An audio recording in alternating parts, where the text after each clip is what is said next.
திருச்சிற்றம்பலம். தினம் ஒரு திருமந்திரம். திருச்சிற்றம்பலம். இருமலும் சோகையும் ஈழையும் வெப்பும் தருமம் செய்யாதவர் தம்பலதாகும் ஊருமிடினாகம் ஊரோனி கழலை தருமம் செய்வார் பக்கல் தாழகிலாவே. திருச்சிற்றம்பலம். இருமலும் சோகையும் ஈழியும் வெப்பும் என்று தொடங்கும் பாடலை இப்பொழுது காணப்போகிறோம்.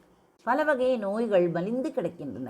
இடை இறப்பும் அவமிருத்தும் என்று கூறுகிறாரே, அந்த இடை இறப்பும் போல் வனவாகிய இம்மை துன்பங்கள் பலவும் அறம் செய்யாதவர்களிடத்தே சென்று விடுகின்றன.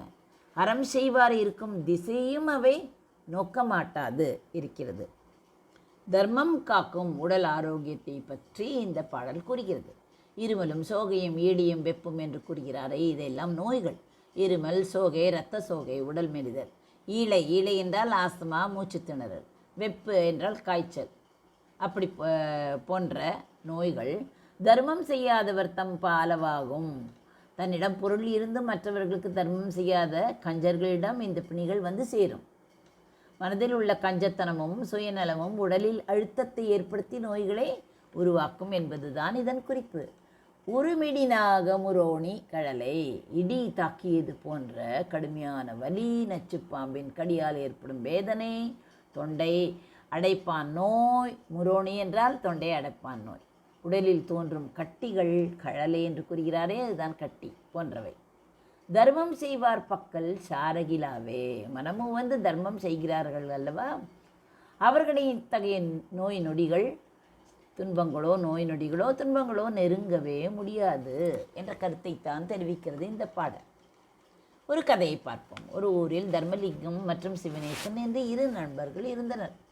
தர்மலிங்கம் பெரும் பணக்காரர். ஆனால் தன் வீட்டு கதவை தர்மம் கெட்டு வருபவர்களுக்கு எப்போதும் திறக்கவே மாட்டார், பூட்டியே வைத்திருப்பார்.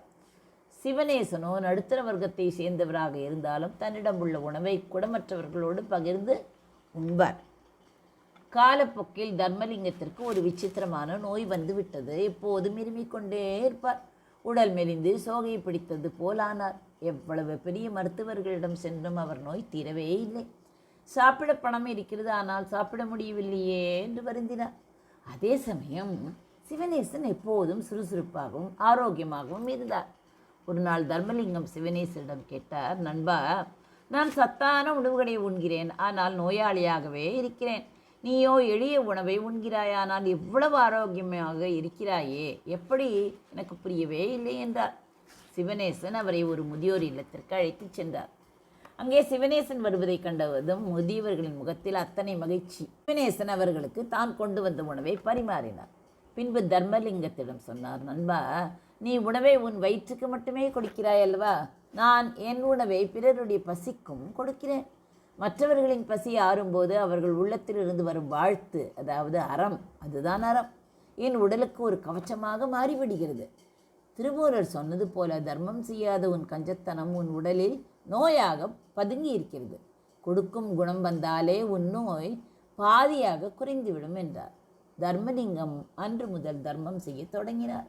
ஆச்சரியமாக மற்றவர்களின் மகிழ்ச்சியை கண்டபோது அவர் மன அழுத்தம் நீங்கியது. நோய்களும் மெல்ல மெல்ல அவரை விட்டு விலகின.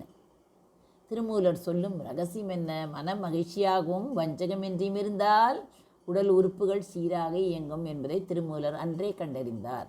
தர்மம் தலை காக்கும் என்ற பழமொழிக்கு இந்த பாடல் ஒரு சிறந்த எடுத்துக்காட்டு. இருமலும் சோகையும் ஈழியும் வெப்பும் தர்மம் செய்யாதவர் தம் பாலவாகும். உருமிடி நாகமுரோணி கழலை தர்மம் செய்வார் பக்கல் சாரகிலாவே. நன்றி, வணக்கம். உமா பாலசுப்ரமணியன்.